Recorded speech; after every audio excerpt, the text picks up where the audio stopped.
नमस्कार दोस्तों, मैं पवन आपका मेरे चैनल टेकी पवन में स्वागत करता हूं। कृपया टेकी पवन चैनल को सब्सक्राइब करें एवं लाइक करें। आइए आज के टॉपिक पर चलते हैं। अब हमारा टॉपिक है what to include in national income. राष्ट्रीय आय में क्या क्या तत्व शामिल हो सकते हैं और क्या नहीं, देखते हैं। नंबर ए, वृद्ध माता पिता की देखभाल को राष्ट्रीय आय में शामिल नहीं किया जाएगा क्योंकि यह स्वभोग सेवाएं मानी जाती हैं। नंबर बी, भारतीय स्टेट बैंक की शाखा या किसी भी भारतीय कंपनी जो विदेश में स्थित है उसने अगर लाभ अर्जित किया है तो उसे राष्ट्रीय आय में जाएगा, लेकिन कैसे? एनएफआईए में किसके तहत? विदेशों से प्राप्त साधन आय के द्वारा।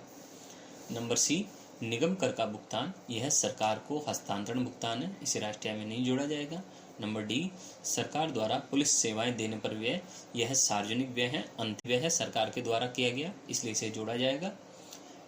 भारत में रूसी दूतावास में कार्यरत भारतीयों का वेतन भारतीय राष्ट्रीय आय में एनएफआईए से जुड़ेगा। ये किससे जुड़ेगा? ये एनएफआईए के तहत जुड़ेगा, लेकिन घरेलू आय में हमारी नहीं जुड़ेगा। राष्ट्रीय आय में तो जुड़ेगा ये, लेकिन घरेलू आय में नहीं जुड़ेगा। तो फिर किसकी घरेलू आय में जुड़ेगा? जिसका दूतावास उसकी घरेलू आय। एक शॉर्टकट है ये, जिसका दूतावास उसकी घरेलू आय में ये जुड़ता है, और जिसका नागरिक उसकी राष्ट्रीय आय में एनएफआईए के तहत जुड़ता है। इसे शॉर्टकट को ध्यान रखें। एफ, सरकार को मनोरंजन कर से प्राप्त आय, ये एक मध्यवर्ती व्यय है लोगों के द्वारा, तो ये राष्ट्रीय आय में नहीं जुड़ेगा। जी, भारतीय निवासी को विदेशी कंपनी के शेयर बेचने से जो पूंजीगत लाभ है, यह एक प्रकार का आकस्मिक लाभ है, इसे राष्ट्रीय आय में नहीं जोड़ा जाएगा। एच, स्वयं के मकान का आरोपित किराया, यह राष्ट्रीय आय में जुड़ता है कल्पना में। आई, स्वयं के मकान का विदेशी दूतावास को किराया देने पर प्राप्त धनराशि, इसे भी राष्ट्रीय आय में जोड़ा जाएगा आरोपित किराया मानकर। जे, स्व उपभोग के लिए किसान द्वारा किया गया उत्पादन, यस, इसे भी राष्ट्रीय आय में जोड़ा जाएगा, भले ही वो स्वयं उपभोग हेतु किया गया उत्पादन की नहीं हो। यहाँ किसान की जगह अगर परिवार भी अगर किचन गार्डन में उगा रहा है, जैसा कि आप के पॉइंट में देख रहे हैं, तो भी वह राष्ट्रीय आय में जुड़ेगा, क्योंकि अगर प्रोडक्शन हुआ है तो उसे राष्ट्रीय आय में जोड़ना ही होगा।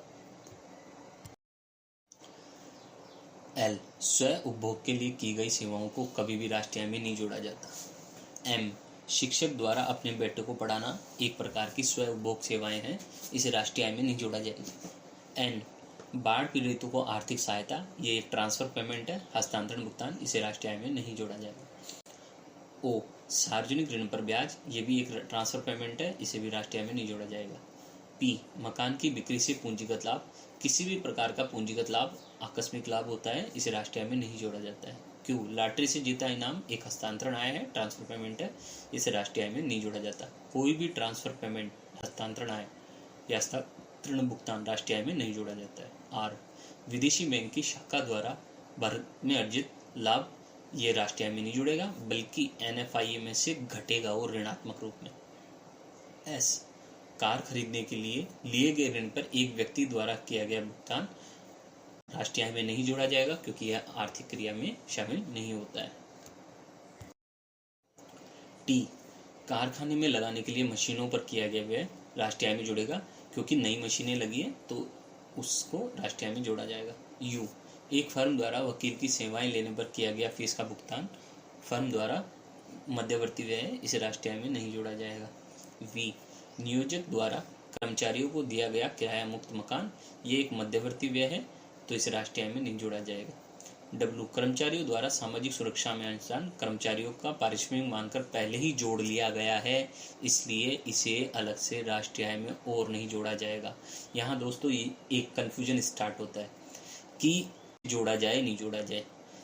आप ध्यान रखें, राष्ट्रीय आय के ऐसे क्वेश्चंस जो आय विधि पे आधारित हैं, उनमें आंसर कभी भी ना तो नहीं ना दे और ना कभी हाँ दे। ना तो आपको हाँ बोलना है ना बोलना है, तो फिर इसका आंसर कैसे देना है? कि जैसे इसी में डब्ल्यू में हम देखें कि कर्मचारियों द्वारा सामाजिक सुरक्षा में अंशदान को जोड़ा जाएगा। इसको देखते हैं एक्स को, कि नियोजकों द्वारा सामाजिक सुरक्षा में अंशदान, कर्मचारियों के वेतन का हिस्सा मान लिया गया है और इसे पहले से ही जोड़ लिया गया है, इसे और अलग से नहीं जोड़ा जाएगा। इस तरीके से इसका आंसर दे कि बोल लिया गया है, हम ये भी बोल रहे हैं और हम ये भी बोल रहे हैं कि अब और नहीं जोड़ा जाएगा, तो ये हमारा उत्तर कोई भी टीचर गलत नहीं कर सकता है।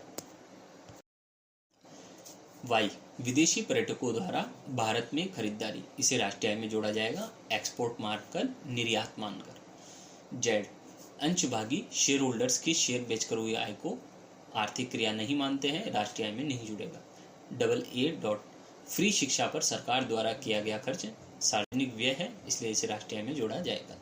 बीबी, रूस में स्थित भारतीय दूतावास में कार्यरत जापानी नागरिक का वेतन हमारी राष्ट्रीय आय में नहीं जुड़ेगा, हमारी घरेलू आय में जरूर जुड़ेगा, क्योंकि दूतावास भारत का है इसलिए भारत की घरेलू आय में जुड़ेगा, लेकिन राष्ट्रीय आय तो जापान की में जुड़ेगा, रूस की में भी नहीं जुड़ेगा। ये सीसी, स्टॉक की मूल्य वृद्धि से होने वाला लाभ राष्ट्रीय आय में नहीं जुड़ता है। डीडी, दूतावास एवं उसके सभी कर्मचारियों की आय जिसका दूतावास उसी की घरेलू आय का अंग होगी, और जिसका नागरिक है उसकी राष्ट्रीय आय का NFIA के तहत जुड़ेगा। ये शॉर्टकट है, ध्यान रखें हमेशा।